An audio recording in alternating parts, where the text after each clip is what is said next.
The snowmelt river roared through the gorge, echoing off the sheer granite walls, while Elias McCord pressed his back against the rock and leveled his rifle. His breath was steady, but his pulse hammered like a drum in his ears.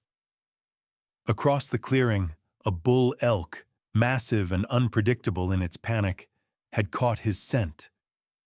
The beast's antlers slashed the air, sharp as scythes, and in one terrible instant the animal charged straight for him. Elias had seen death before, had felt it close, but as the ground thundered beneath the elk's hooves, he knew this could be his last stand. The mountain man's hands tightened around the rifle stock, the weight of survival pressing down on him. He fired once, the crack splitting the silence of the Rockies. But as the smoke cleared, he realized the true danger lay not in the elk, but in what the wilderness had just delivered into his path. Hope you enjoyed this story. Leave a like and share your thoughts in the comments. We'd love to hear where you're watching from. Now let's continue with the story. The shot had startled the elk, sending it crashing back into the trees, but Elias barely registered the retreat. Something else had caught his eye, a flicker of gray fur near the riverbank, low to the ground, unnaturally still. His instincts urged caution, yet curiosity dragged him closer. Every step he took cracked twigs beneath his boots, the scent of pine and cold stone heavy in the air. When he finally reached the open patch of dirt near the river, the sight before him froze him where he stood. A she-wolf, chained to an iron stake hammered deep into the earth, lay half-collapsed on her side. Her ribs pressed like ridges through her matted fur, her tongue dry and cracked from thirst. The raw wounds on her neck told a cruel story of the chain's bite, and her dull, pain-clouded eyes flicked toward Elias with a mixture of terror and plea. Beside her, a pup no larger than Elias's weathered hand whimpered, nose nudging uselessly at its mother's flank, desperate for milk that would not come. Elias, who had seen battlefields littered with men broken and dying, felt something inside him twist. This was different. This was cruelty for sport. He crouched slowly, his shadow falling across the wolf. She did not lunge or snarl. There was no fight left in her, only the quiet dignity of a creature enduring suffering beyond measure. "Lord, help us," Elias muttered under his breath, voice gravelly from years in the wild. Who in their right mind would do this? He knew the answer almost immediately, though he wished it weren't so. Silas Boone. The name tasted bitter in his mouth. Boone was a trapper gone rotten, a man who sold wild creatures to circuses and traveling shows back east, where they were caged, starved, and displayed for coin. He was notorious for his cruelty, setting snares that maimed instead of killed, chaining animals to bait others. If anyone had the gall to leave a mother wolf chained with her pup as bait, it was Boone. Elias stood, jaw tightening. The Rockies were merciless, but what Boone had done was no act of survival. It was domination, cold and deliberate. Thunder, Elias's big roan horse, stamped his hooves nearby, snorting uneasily at the scent of the wolves. Elias gave a calming pat to the horse's flank before pulling his canteen from the saddlebag. Kneeling once more, he poured water into the crown of his broad-brimmed hat and slid it carefully toward the wolf. Her nostrils flared, tongue darting weakly as she lapped at the water. Elias rationed it, pulling the hat back when she grew frantic, then offering more. The pup, too weak to stand, licked the droplets from his scarred fingers. "That's it, little one," he whispered, the sound so soft it startled even him.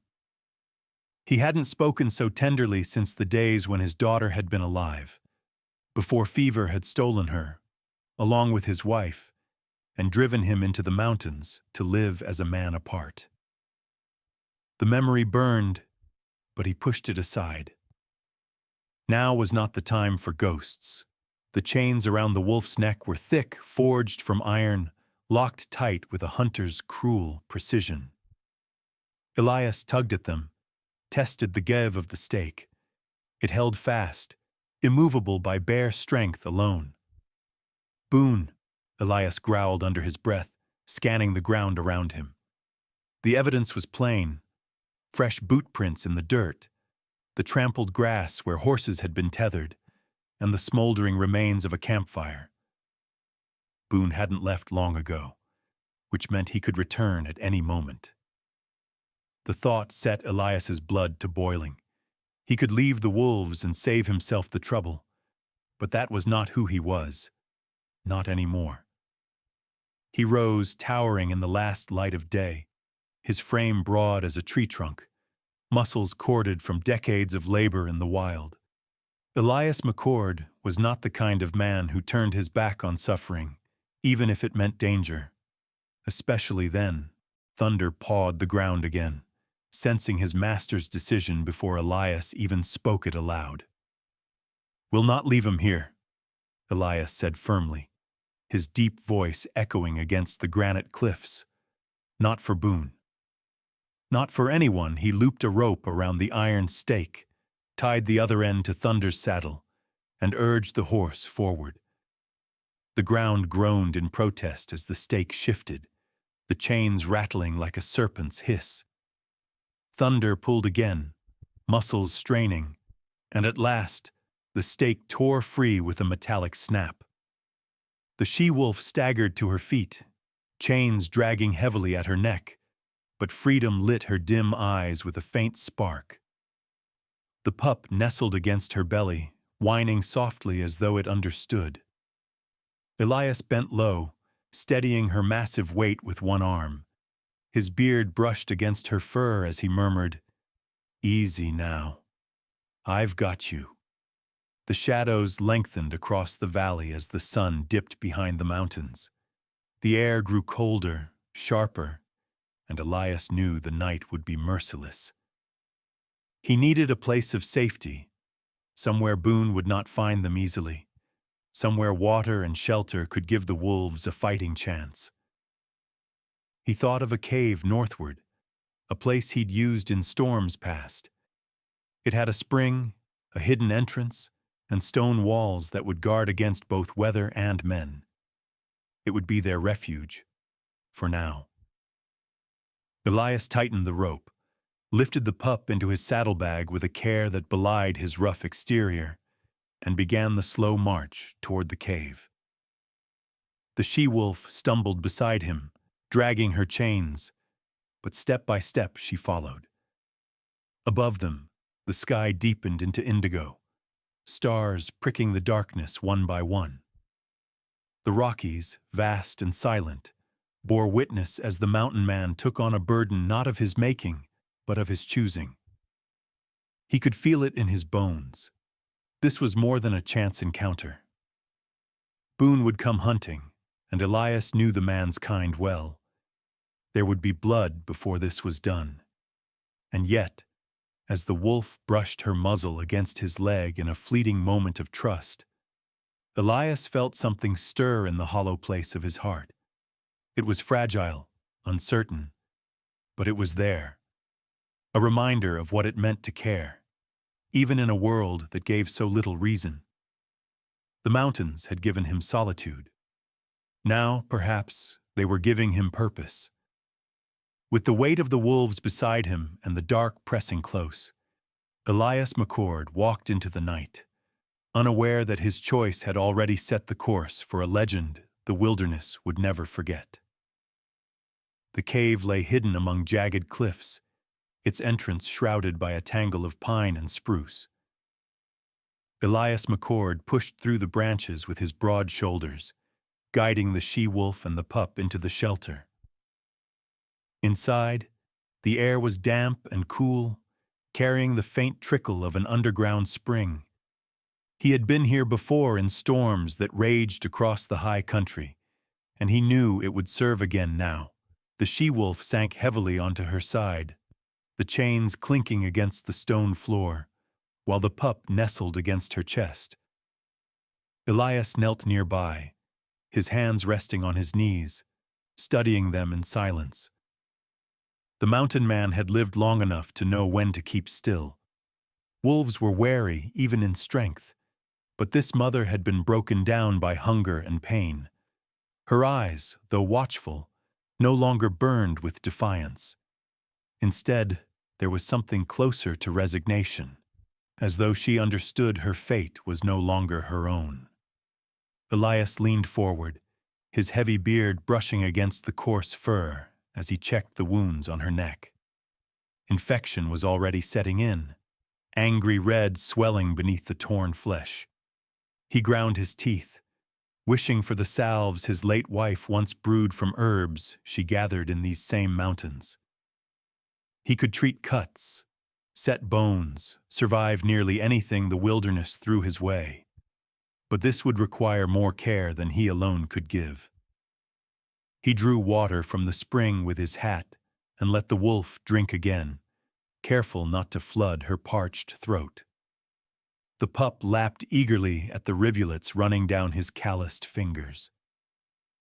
Elias felt the faintest stir of something he had buried long ago, an echo of tenderness, of fatherhood, of the days when a small hand used to cling to his own before the fever had stolen that life away.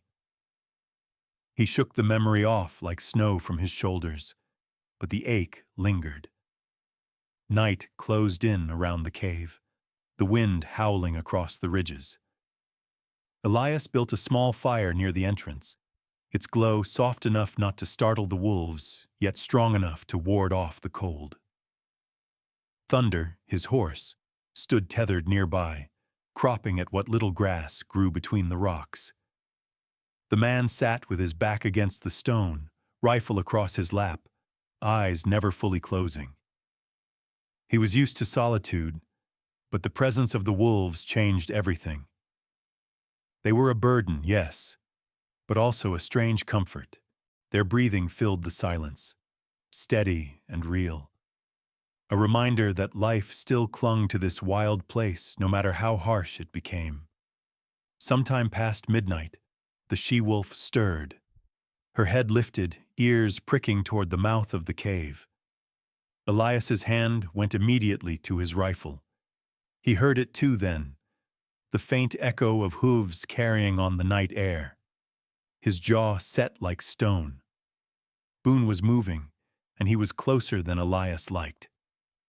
He stayed awake until the sounds faded into the distance, though he knew well enough that Boone would not be gone for long. By morning, a pale light seeped into the cave. Elias rose, stretching the stiffness from his massive frame, and cut strips of dried venison from his pack.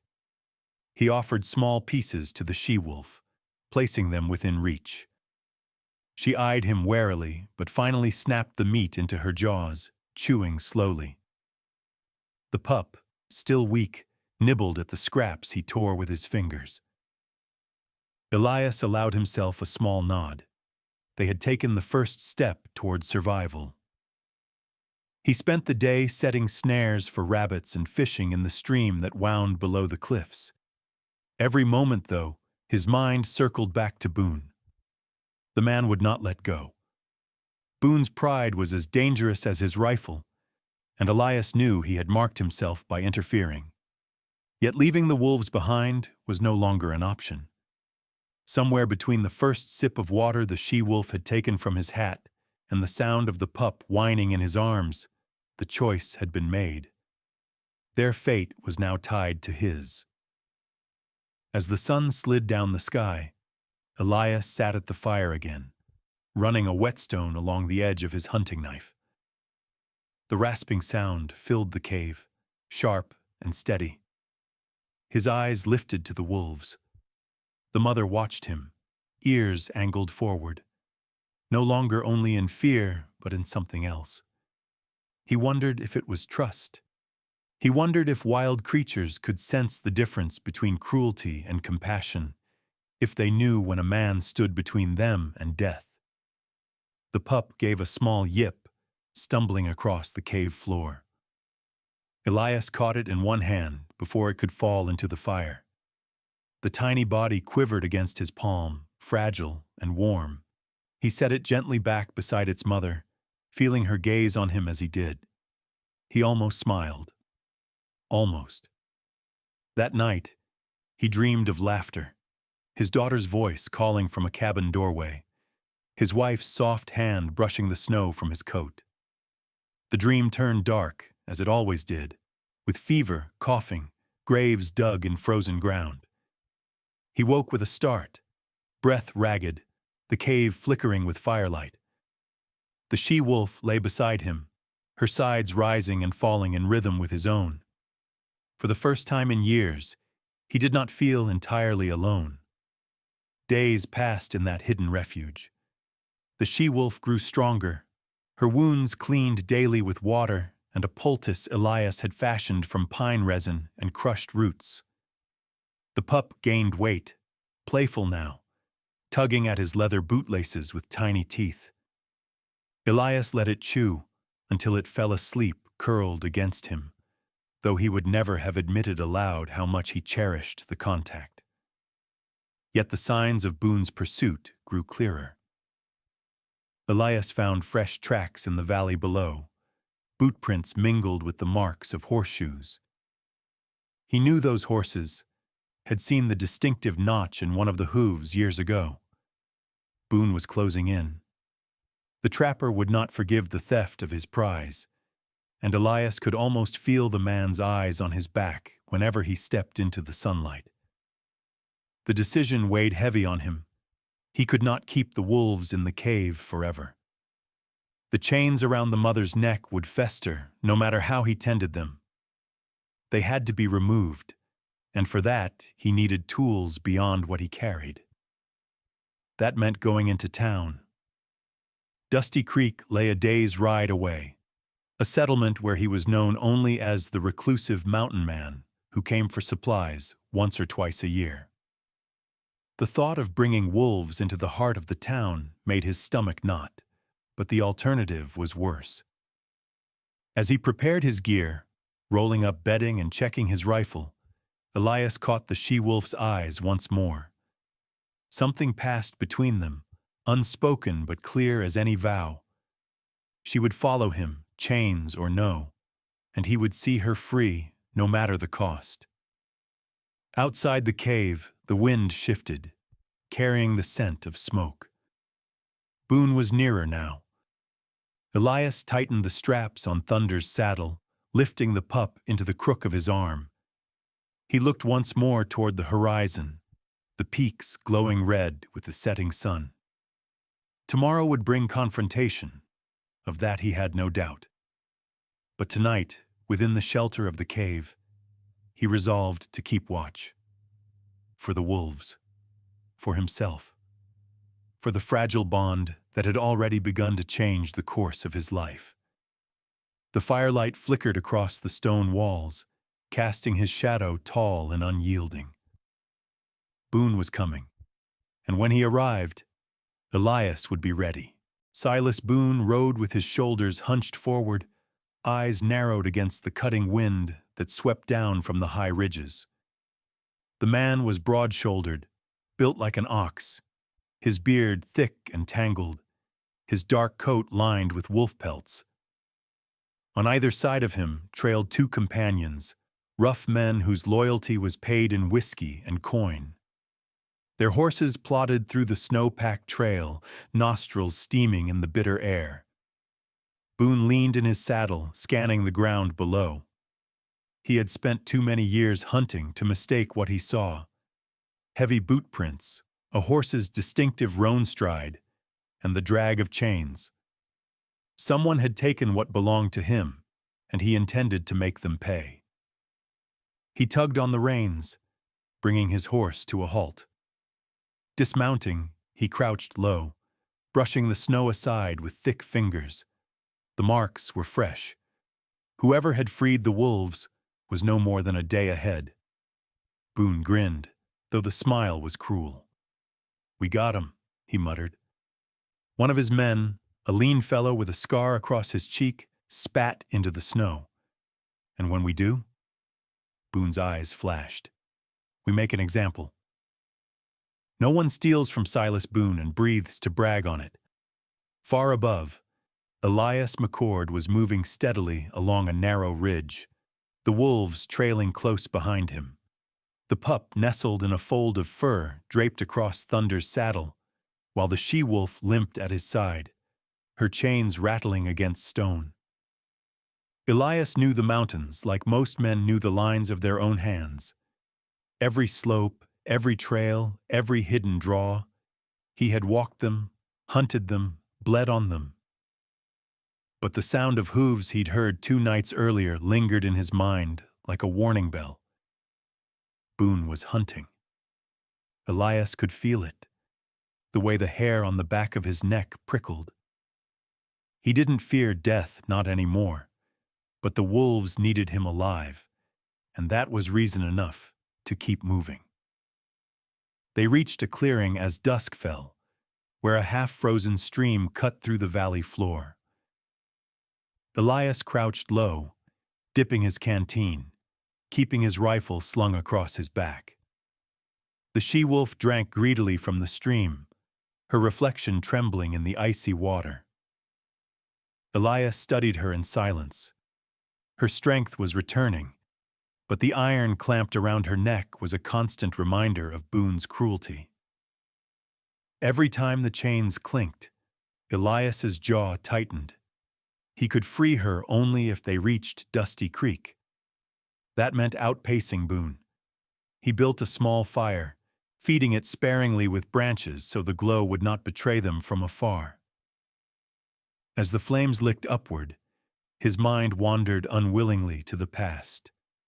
He saw the faces of his wife and daughter, pale against the fevered nights, slipping away while he sat helpless. It was then that he had turned his back on towns, on people, on the weight of ties that could be broken. But looking at the wolves, he felt that long-buried ache stirring again. They needed him, and the truth was, he needed them too. Thunder stirred restlessly, ears twitching. Elias rose, rifle in hand, and stepped into the dark beyond the firelight. The forest was hushed, branches heavy with snow. Then he heard it, the crunch of hooves far off, measured, deliberate. Boone, he knew it as surely as if the man had whispered his name. Elias returned to the fire, doused the flames with snow, and packed what little he had. "We move," he said, low, to no one but himself. He hefted the pup, tucked it against his chest, and tugged gently at the she-wolf's chain. She rose, reluctant but obedient. They slipped into the night. By morning, Boone and his men reached the clearing Elias had abandoned. Boone crouched by the fire's ashes, rubbing a handful of charred wood between his palms, still warm. He looked up, eyes narrowing at the ridgeline above. "He knows we're coming," Boone growled. "Good. I like it better when they run." The scarred man shifted uneasily. "Silas, that's McCord's trail. Mountain man. Folks say he's half bear. Don't take kindly to company." Boone's grin widened, but it held no warmth. "Then this will be fun. He wants to play protector. He'll die for it." Meanwhile, Elias pressed deeper into the wilderness. The path narrowed into a rocky pass, sheer cliffs towering on either side. He stopped at the base, studying the terrain. This was dangerous ground, a funnel where any man could be trapped. But it was also his ground. He had hunted elk here, had fought a cougar on these very rocks years ago. If Boone followed, Elias knew every crag, every vantage point.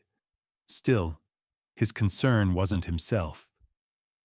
He looked down at the pup sleeping in his arms and the mother wolf limping wearily at his side. Their survival was now the measure of his own. The day stretched on, the air thin and sharp. He led them toward another cave he knew, smaller than the first, but concealed. Inside, he laid the pup on a bed of pine needles and let the she-wolf rest. Then he climbed higher, scaling the cliffside until he had a clear view of the valley below. It didn't take long. Boone and his riders moved like shadows against the snow, their black coats stark against the white expanse. Elias settled into the rocks, rifle across his knees, and watched. The wolves stirred restlessly in the cave as the scent of danger wafted through. The mother wolf raised her head, eyes glinting in the dim light. Her body coiled though still weak. Elias descended to her side, laying a rough hand on her fur. "Not yet," he said, voice low, steady. "We'll meet him soon enough." That night, the storm rolled in, snow sweeping across the mountains in thick sheets. Elias welcomed it. Snow would mask their scent, blur their trail, give them a chance to slip past Boone's pursuit. But Boone was relentless. Somewhere out there, Elias knew, the trapper sat in the storm, plotting, biding his time.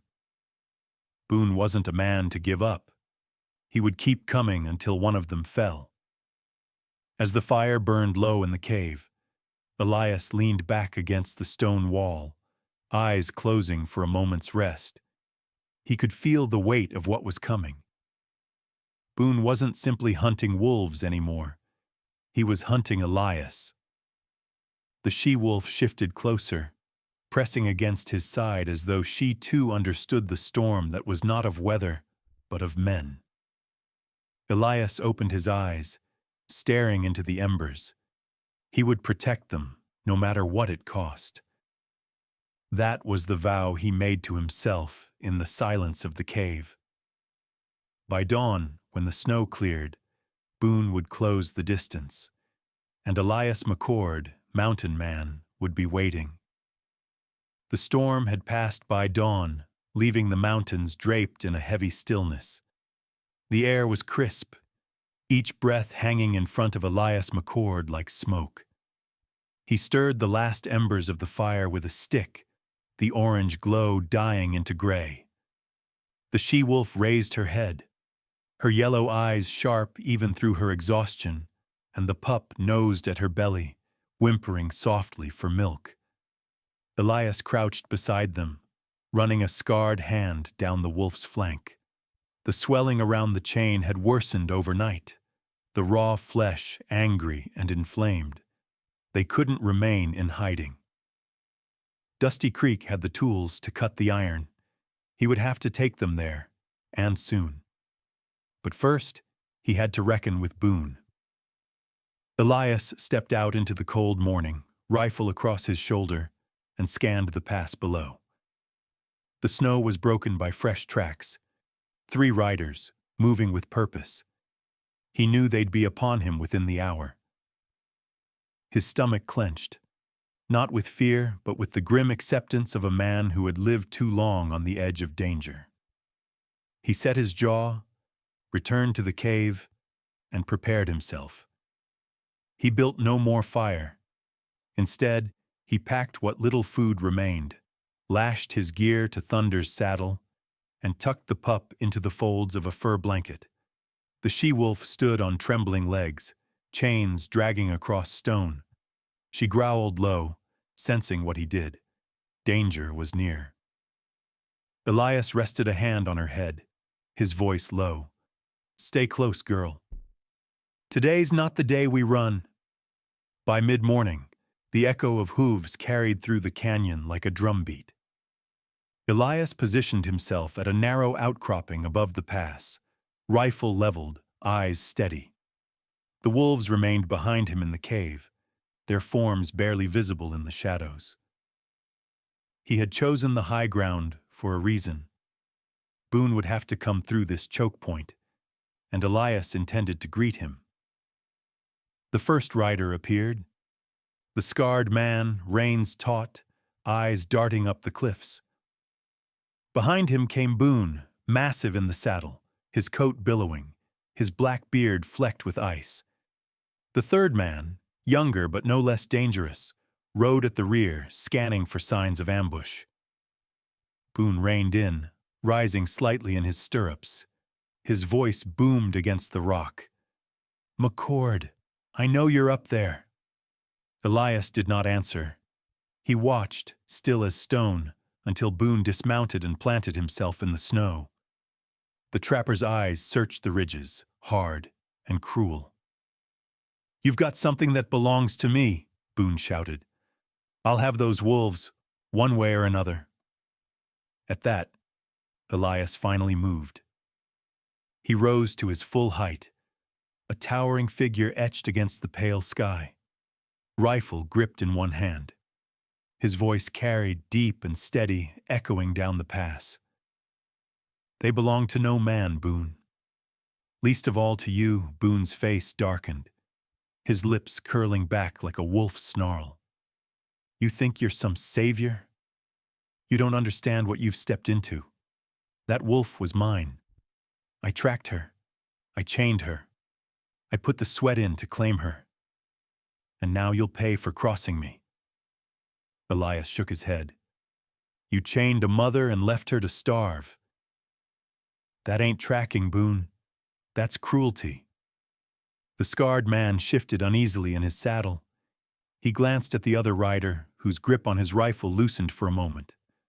Elias noted it. Boone's men weren't cut from the same cloth as their master. They were mercenaries, not zealots. Boone, though, was driven by something darker: pride and the hunger for control. Boone spat into the snow, his hand drifting toward the rifle slung on his back. "Step aside, McCord.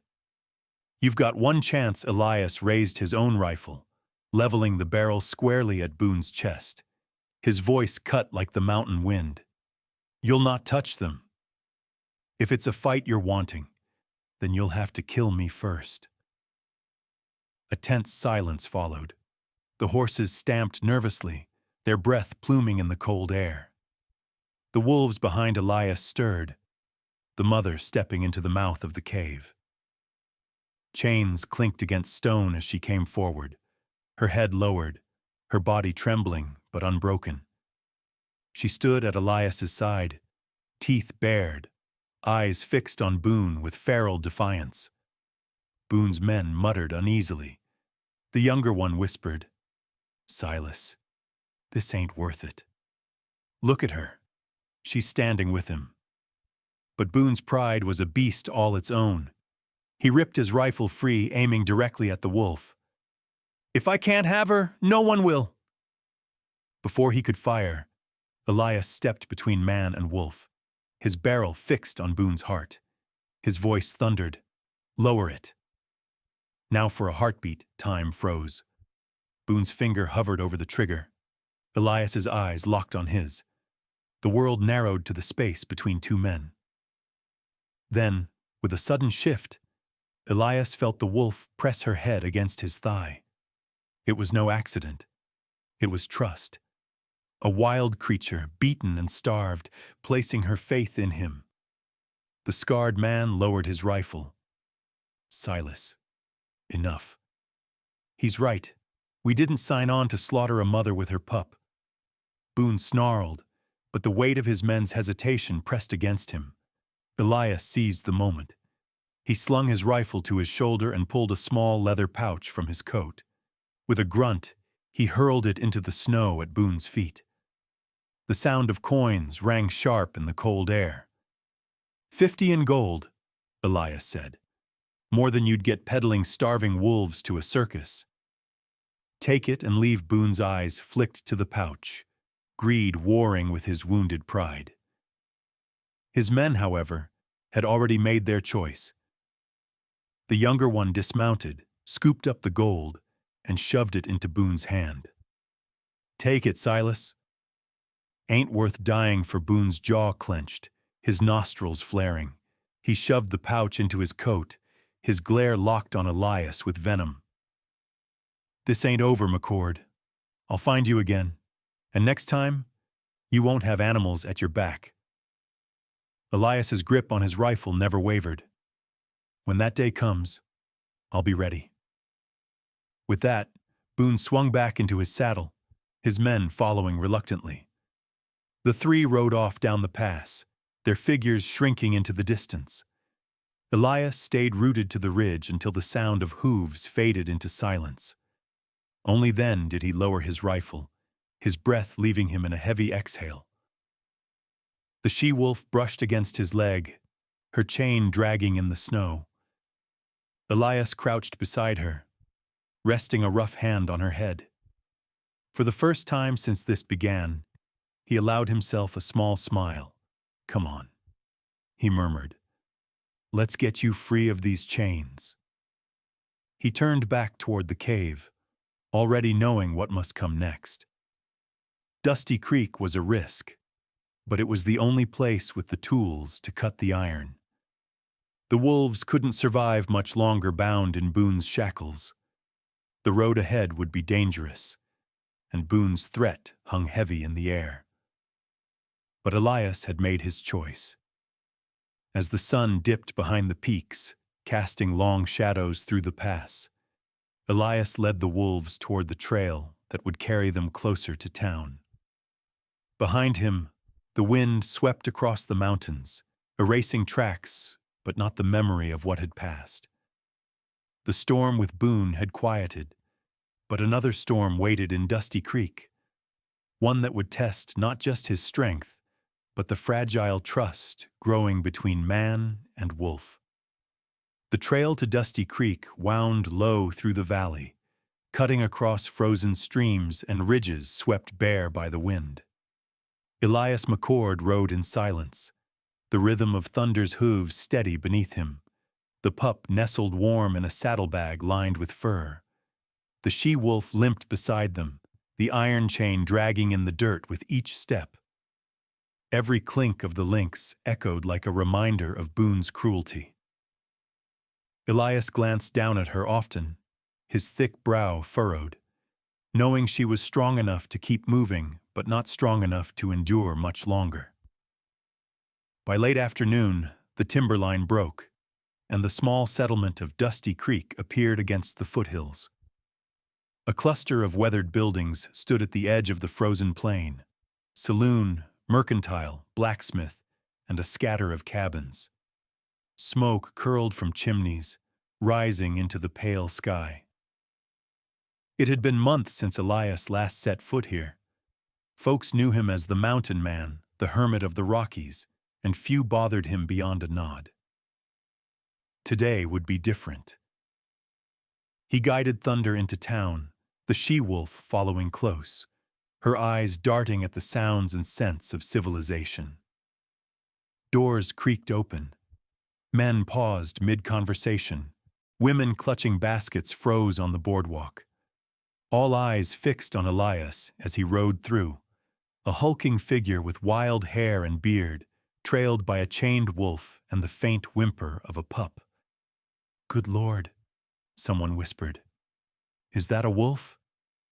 Elias ignored the stares, his focus fixed on the blacksmith's shop at the end of the street. The steady clang of hammer on iron rang from within. He dismounted, cradled the pup in one arm, and led the she-wolf by the chain into the dim, smoke-scented workshop. Abner Collins, the blacksmith, looked up from his anvil. He was a man of 60, shoulders stooped from decades of labor, his apron scarred with burns, his hammer stilled midair as his eyes widened. "Elias," Abner said slowly, "what in God's name have you brought me?" Elias set the pup down gently on a bench, then straightened, towering over the forge's glow. "I need those chains off her neck. You're the only one in this valley with the tools." Abner shook his head, his hands lifting in protest. "That's a wild beast, McCord. You'll get yourself and me killed. She's no threat," Elias answered, his voice deep and firm. "She's half dead from hunger and pain. All I'm asking is, you cut the iron. Nothing more." The wolf shifted, pressing close to Elias's leg as if to prove his words. The blacksmith's gaze softened at the sight, but still he hesitated. "I've heard talk, Elias. Boone's been stirring trouble. Folks say he lost a she-wolf and a pup. If he knows you've got them—" "Boone'll find me sooner or later," Elias cut in, eyes flashing. "But I won't let him take her back. Not after what he's done." The blacksmith exhaled, slow and heavy. Then he set his hammer aside and reached for his tools. "Bring her close. We'll see what can be done." Word spread fast. By the time Elias eased the wolf beside the forge, a crowd had gathered at the doorway. Men, women, children pressing to see. The wolf trembled as the blacksmith approached, the glow of the firelight glinting off his tongs. Elias knelt, his rough hand steady on her head. Murmuring low, she did not resist. Abner worked with care, sliding the tongs beneath the iron collar. The first strike of the hammer rang sharp, sparks scattering into the dark. The wolf flinched but did not lunge. Her gaze locked on Elias as though the mountain man's presence was the only tether holding her calm. Blow after blow fell, the metal groaning, the stench of scorched iron filling the air. The crowd fell silent, breath held as though they too waited for the moment of release. Finally, with a resounding crack, the chain split. The collar loosened and dropped to the ground with a dull clang. For the first time in weeks, the she-wolf lifted her head free. She stretched her neck, testing her freedom, then turned to Elias. To the astonishment of every onlooker, she pressed her muzzle to his scarred hand and licked it once, slow and deliberate. A murmur swept through the crowd. Some gasped, others whispered prayers. Even Abner paused, wiping sweat from his brow. "I'll be damned," he muttered. "Never seen the like." Elias stood, his expression unreadable beneath the wild beard, but his chest ached with something he had not felt in years. Pride, not for himself, but for the life he had preserved. The pup yipped, tumbling across the floor, and the mother nuzzled it close. The sight drew a softness even from the hard faces in the crowd. The town doctor, a wiry man with spectacles perched on his nose, stepped forward. "Let me tend her wounds," he said. Elias hesitated, but the wolf did not growl. She allowed the man to kneel and apply salve to her neck, as though she too knew this was aid, not harm. By the time they stepped back into the street, dusk had fallen. Lanterns glowed along the boardwalk. The townsfolk parted as Elias passed, not in fear but in awe. The mountain man, once a figure of mystery, now walked with wolves at his side, and they walked willingly. Elias led them to the edge of town, where the plains opened wide to the darkening mountains. He paused, looking back at the people gathered. Their faces reflected something he had not expected: respect, perhaps even gratitude. But Elias knew this was not the end. Boone's shadow hung heavy, his vow of vengeance ringing in Elias's ears. The gold had bought time, nothing more. Boone would return, angrier and more dangerous, and when he did, Elias would need to be ready. For now, though, he turned his gaze to the wolves. The mother walked freer without the chain, her steps stronger, her eyes clear. The pup bounded clumsily beside her. Elias felt the faint stir of peace, yet even as it warmed him, he knew what lay ahead. Wolves did not belong in towns. They belonged to the wild. Tomorrow, he would lead them into the high country, back to the ranges where their kind ran free. But the journey would not be simple, and the bond between man and beast would be tested once more. The night deepened as Elias mounted Thunder. The wolves padded close, shadows against the snow. Behind them, Dusty Creek faded into silence. But ahead, the mountains waited, vast and untamed. Elias knew the path forward was not just about setting the wolves free. It was about setting himself free too, from grief, from solitude, from the ghosts that had driven him into exile. The road to the wilderness would demand everything he had left to give, and Elias McCord, scarred but unbroken, was ready to see it through. The mountains opened wide before them, rolling peaks brushed in white and shadow. Elias McCord guided Thunder along a winding trail, the she-wolf loping beside them, her movements steadier now that the iron collar no longer bit into her flesh. The pup trotted in playful circles, tumbling into the snow only to spring back up again. Elias watched them with a heaviness in his chest, knowing what lay ahead. Dusty Creek had given them freedom from chains, but it could not give them what they truly needed. Wolves belonged to the wild, and today he would see them back to it. They traveled north into higher country, where pines grew thick and the air carried the clean bite of untouched wilderness. Elias moved with the confidence of a man who knew every ridge and hollow, every cut of stream through stone. He had chosen a place far from the reach of Boone, deep in the territory of a pack he had glimpsed seasons before. If fortune held, the wolves might accept the she-wolf and her pup as their own. As they pressed onward, Elias felt a strange quiet building inside him. For years, his life had been ruled by grief, the silence of a cabin too empty, the long winters where memory was his only company. But walking with the wolves stirred something else, something closer to belonging. He had not sought it, yet here it was, padding at his side in the form of two creatures who had no reason to trust him, and yet did. By midday, they reached a narrow valley where the snow thinned and the ground broke into rocky ledges.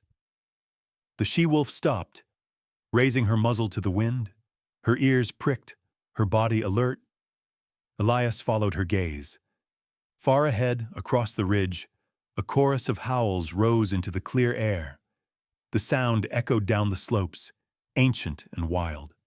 The pup yipped in reply, his tiny voice lost against the vast song. The mother wolf's tail flicked, and she whined low, torn between fear and longing. Elias dismounted, placing a hand on her shoulder. "That's your kin," he said softly. "They're waiting." He led Thunder to a stand of trees and loosened the reins, giving the horse room to graze. Then he crouched beside the pup, lifting the little one into his broad hands. The pup licked his beard, tail wagging. Elias's throat tightened.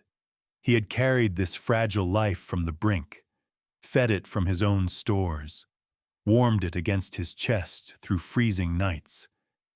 Giving it up felt like tearing out a piece of himself, yet he knew the truth. To keep them was to bind them as Boone had. Different chains, but chains all the same. Freedom was not meant to be lived in the shadow of man. Freedom was running the ridges, hunting the valleys, howling at the stars. He set the pup down, watched it scamper back to its mother, and felt a pang so sharp it surprised him. As the wolves stood together, the pack's howls grew louder, closer. Figures appeared on the ridge, lean shapes, gray against the snow. The pack. They watched in silence, their eyes bright, their bodies poised. Elias held his breath. This moment would decide everything. The she-wolf stepped forward first. Her gait was unsteady, but her head was high. She gave a low, steady call, and the pup barked at her side. Across the ridge, one of the wolves answered, then another. The pack began to descend. Elias stayed where he was, rifle slung behind his back, his great frame motionless. His hand rested at his side, near enough for the she-wolf to touch if she chose. She hesitated, glancing at him once more. Their eyes met, hers glowing gold, his shadowed with the weight of understanding. Then she did something that hollowed him out and filled him all at once. She brushed her muzzle against his leg in a final gesture of thanks. She turned, nudged the pup forward, and together they padded into the open. The pack circled them, sniffing, tails flicking. For a tense moment, Elias thought they might be rejected, but then the lead wolf raised its muzzle and loosed a long, echoing howl. The others joined, the valley trembling with their song. The she-wolf and her pup were folded into the chorus, voices rising as though they had never been apart. Elias stood in silence, the sound rolling over him like waves. He had no words for what he felt. Loss, yes, but also a fierce, aching joy. He had given them back what Boone had tried to steal, what chains had tried to deny. He had given them freedom. The wolves began to move, flowing as one body up the ridge. Before they vanished into the trees, the she-wolf stopped. She turned her head, eyes finding Elias once more. For a heartbeat, she held his gaze. Then she threw back her head and howled, a single, piercing note that cut into the sky. The pup echoed clumsily beside her, and then they were gone. Elias stood long after the sound faded, the snow falling soft around him. His heart ached with the emptiness of the moment, but he also felt something he had not in years: peace. When at last he returned to Thunder, the horse nickered, stamping the snow. Elias laid a heavy hand on its mane and mounted. The mountains stretched before him, vast and untamed. He would go back to his cabin, to the quiet life of the high country.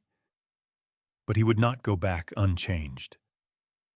The wolves had carved their mark into him, had reminded him of something he thought long lost, that even in solitude, compassion could give a man purpose. As he rode south, rumors would spread. Travelers would speak of a gray she-wolf seen on the ridges, one that did not flee from humans, one that sometimes shadowed the lost until they found their way.